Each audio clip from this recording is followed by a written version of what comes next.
অবশ্যই আপনি একজন মুমিন হিসেবে রাসূলকে সম্মান করতে বাধ্য, ঠিক না? আপনার দ্বারা যদি রাসূলের সম্মান হয়, একদিন আল্লাহর কাছে আপনি কাঠগড়ায় দাঁড়াতে হবে, কারণ সুস্থ মস্তিষ্কওয়ালা মানুষের কাছে এটা আমানত। আপনি কখনো আমানতের খেয়ানত করতে পারবেন না। আমার ভাইয়ের আমার, এবার আসেন, আজকে সারা ওয়ার্ল্ড ওয়াইড বিশ্বময় মুসলমানিত্বের মাধ্যমে আমরা কি কি জিনিস আমানত পেয়েছি। এই পৃথিবীতে একমাত্র আল্লাহর মনোনীত ধর্ম পেয়েছি আমরা, ইসলাম। কি পেয়েছি? আল্লাহ পাক রব্বুল আলামিন বলেন, ইন্নাদ-দীনা ইনদাল্লাহিল ইসলাম। নিশ্চয় আল্লাহর মনোনীত ধর্মের নাম হচ্ছে ইসলাম। আল্লাহর মনোনীত ধর্মের নাম হচ্ছে ইসলাম। এই ইসলামটা একটা আমানত পেয়েছি আমরা। কি পেয়েছি আমরা? আমানত। এই ইসলামের মধ্যে আমরা পেয়েছি কোরআন আমানত। আল্লাহ পাক রব্বুল আলামিন বলেন, ফামান তাবিয়া হুদায়া ফালা খাউফুন আলাইহিম ওয়ালা হুম ইয়াহজানুন।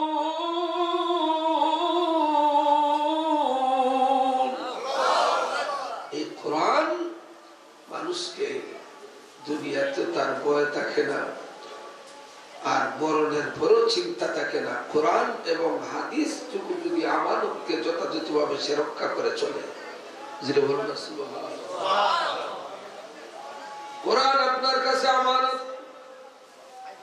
আর কোন নবীর উম্মতকে তো কোরআন দেওয়া হয় নাই, একমাত্র আমাদের নবীর উম্মতকে আল্লাহ পাক কোরআন নাযিল দান করেছেন।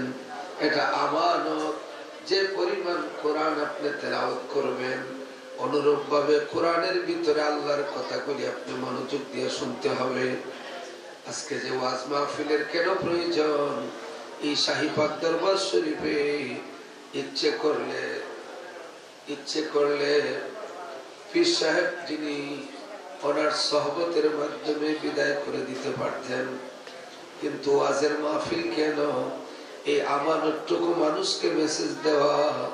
আমরা একে অন্যের পরিপূরক, আমরা এমনিতেই দুনিয়া আসি নাই, আমরা আমানতের মাধ্যমে দায়বদ্ধ।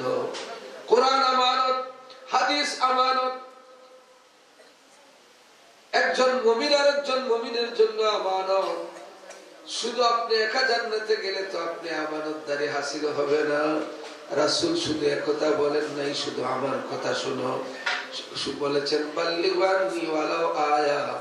আমার কথা তোমরা যেভাবে শোনো, তোমরা আমার কথাগুলি যারা শুনে নাই তাদের কাছে পৌঁছায়া দাও। তাইলে কথাটাও আমানত, সম্পদ আমানত। এই যে টাকা গাড়ি ভাড়া দিয়া, এত কষ্ট করে গাড়ি ভাড়া দিয়ে আপনারা আসলেন এই কুমিল্লা বুড়ির সঙ্গে,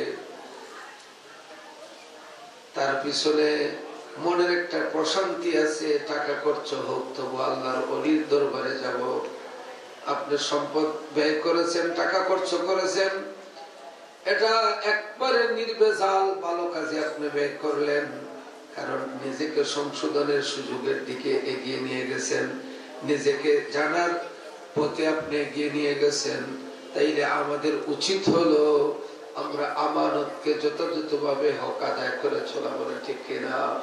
আল্লাহ পাক রব্বুল আলামিন বলেন, ওয়া তাখুনু আমানাতিকুম ওয়া আনতুম তা'লামুন। জেনে শুনে তোমরা আমানতের খেয়ানত করিও না,